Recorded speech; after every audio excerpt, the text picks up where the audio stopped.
We do not have the minds in office. Our leaders do not have an invested interest in us as a people. They have an invested interest in them as a greedy capitalistic entity, a person, more so of, as they described Vader. He's more machine now than man, twisted and evil. Twisted and evil. That's what politicians are. They may come in good, they may come in with altruistic or utopian ideas about what they're going to do from whichever political leaning they're taking, but at the end of the day, they are more machine now than man. Twisted and evil. And to that point, I would like to point out a twisted and evil representative in Oklahoma.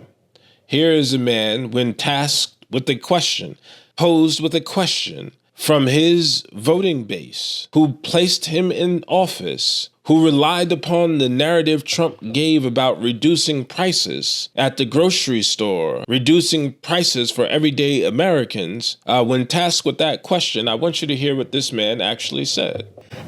Well, no, I had a couple of related questions. One is, I've heard President Trump say more than once that he has lowered drug prices by 1,500%.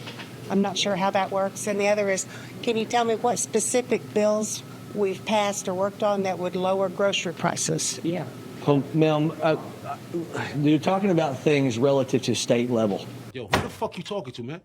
And so you're mixing federal and state in terms of if you look at what the 18 enumerated powers say, the 18 enumerated powers that every member of Congress holds up their hand and swears an oath to uphold and defend the Constitution. And most people who run for Congress don't know those 18 enumerated powers. And they don't know the 10th Amendment that says the power is not delegated to the United States by the Constitution nor prohibited by it to the states or reserved to the states or their people respectively. And so what I'm saying to you is Oklahoma, if you want to have that conversation about grocery taxes, they've been having that conversation. And that's when President. Yeah, but what I'm saying is, but relative to constitutional authority, in the way that I have my staff analyze things, what we're allowed to do, okay, what we're allowed to do is it has to be under the framework. We are given tax status, but tell me the federal tax right now on groceries. You were lying your ass off. So what I'm saying is state. You're talking about state. Who's next?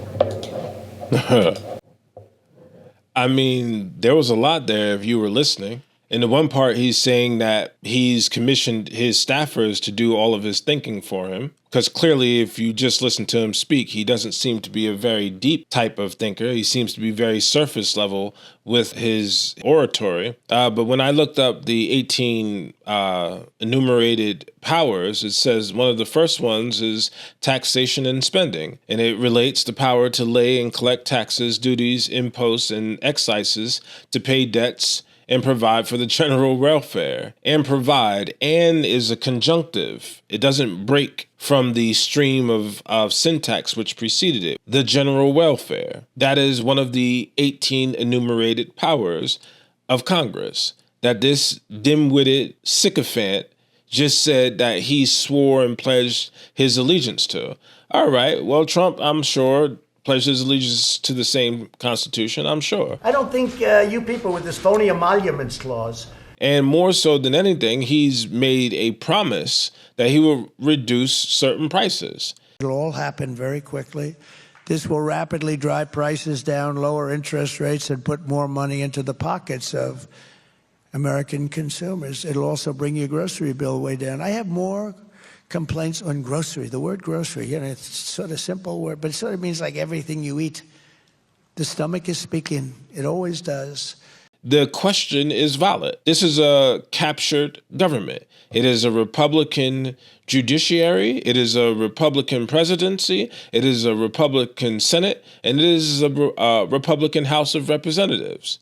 So the question is valid, but the response in and of itself was not. It wasn't just wanting and deflective, it was completely erroneous in origin and tone. And it goes back to what I said, these people don't have an invested interest in us. You thought because of the currency of your whiteness, a thing that's a fictionalized currency in and of itself. It's more of a fiat than the American dollar, backed by nothing more than a promise. Like, you believe that the fiat of your skin complexion meant that the person lying to you would hold true to that lie better than he would had he been lying to me. They're stupid people. And a liar is a liar. Trump never had any intentions of doing that. He also said he would end the wars day one. Day one. As a matter of fact, probably before he could even get into office, he would end these wars. And then when pressed on it after the wars weren't ended, he said, oh, well, I was just exaggerating, or I was just making light of it, or whatever the case may be. There's no real commitment to the truth. There's no real honor. When I first achieved knowledge of self,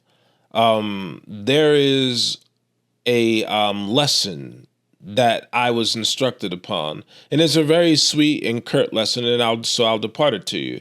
It says, have you not heard that your word shall be bond regardless to whom or what? And the reply to that is, yes, my word is my bond, and my bond is my life, and I will give my life before my word shall fail. Now, that's an esoteric understanding on my part, but I can translate it over into the Bible. It speaks of God being alone, and there being nothing but God in the void. And from this silence, this inertia, a word was spoken, articulated, first time ever. The first thing that brought all things into existence was a word, be. And from that, all things thereafter were. The power of words are immeasurable. In Islam, they say the tongue is the most dangerous weapon on your body or in the world, which is the reason why Allah caged it behind teeth and cloaked it behind lips. Your words are powerful. To be alive in a time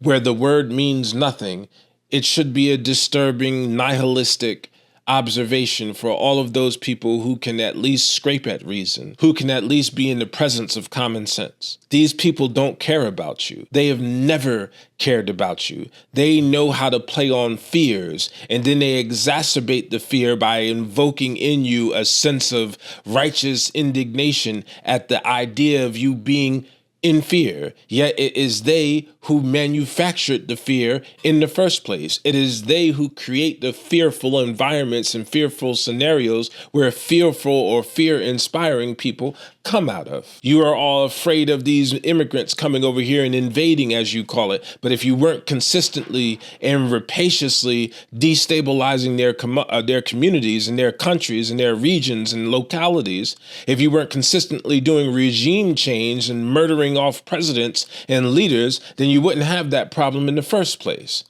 You've created the environment where people that you now fear are coming from. And then using the mind of the white supremacists, you don't see causality, you just see effect. I don't want to talk about cause because that's too complicated and it will require me not to be a piece of shit. So therefore, let's just talk about these people. Let's talk about black on black violence, not the fact that we destabilized their communities intentionally through our governments. And then we killed the man who came out and literally said that, yeah, I have proof that they destabilized these communities. Not the fact that you intentionally psychologically murder us by consistently and constantly incentivizing a particular brand or style of music. There are geniuses. Jay-Z once said, if skill sold, truth be told, I'd lyrically be probably Talib Kweli. It's not about skill and they know it. There's no way in hell he would have become a billionaire or Puffy a billionaire if they were out there talking that early 1990s Wu-Tang. If they were out there talking that late 80s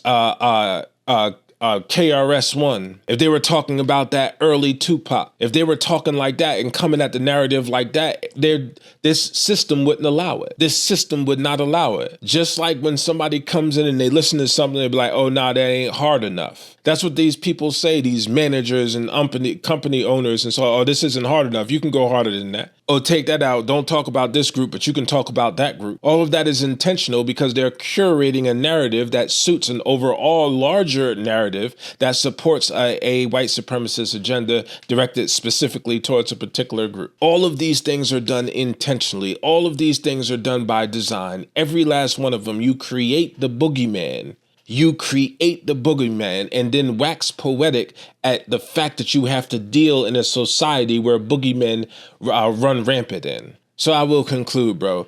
They don't care about you. They have never cared about you.